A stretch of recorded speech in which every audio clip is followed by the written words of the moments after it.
Daily Tax Minute. This is Tony Novak here to share a few points on how to stay out of tax trouble. Let's jump right in. Today's topic is independent contractor or employee. And the reason for this being the topic is the Department of Labor came out with a significant and important announcement yesterday.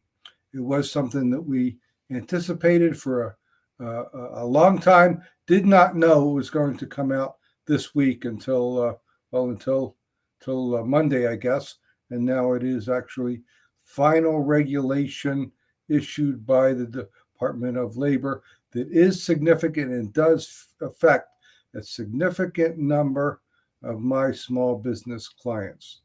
Now, I went back and looked in my blog history, and that goes back even before blog, back to print history. I've been writing for this topic more than 10 years. I was able to easily trace back posts and articles that go back a decade. But the point is, this issue has not gone away for small businesses. And let's just highlight the background, first of all. So whether a person is an employee or an independent contractor is not, let me repeat that, is not a matter of discussion or decision or choice between you or the person working.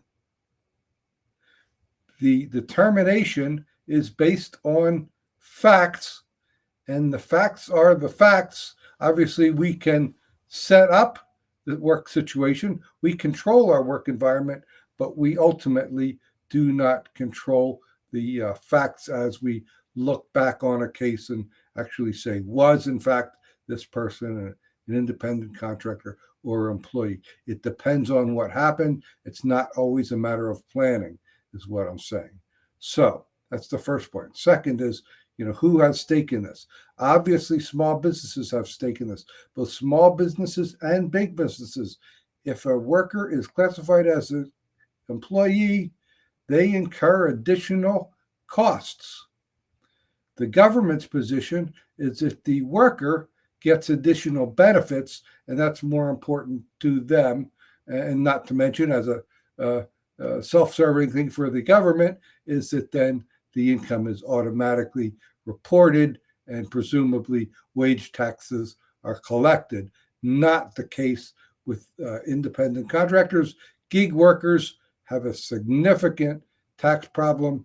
You may know that's the main part of my work, is handling tax problems, and a significant portion of the number of those come in as gig worker problems of one type or another. So the idea is to resolve that problem once and for all. This will be in the news, and there will be lawsuits about this. I would expect a company like Uber would issue a lawsuit to challenge the new Department of Labor position. Here's the thing: you and I, we're not Uber. We're small businesses, small business operators. I'm a small business advisor and accountant. I am not going to challenge the new regulation. It is what it is. It becomes effective March 1st. And to the extent that I am involved, it would be far too risky to ignore the new regulation. And what is the new regulation? I'm just simply going to say that it's common sense. You can determine, is a person an independent contractor? Do they have a separate business? Do they have a business license?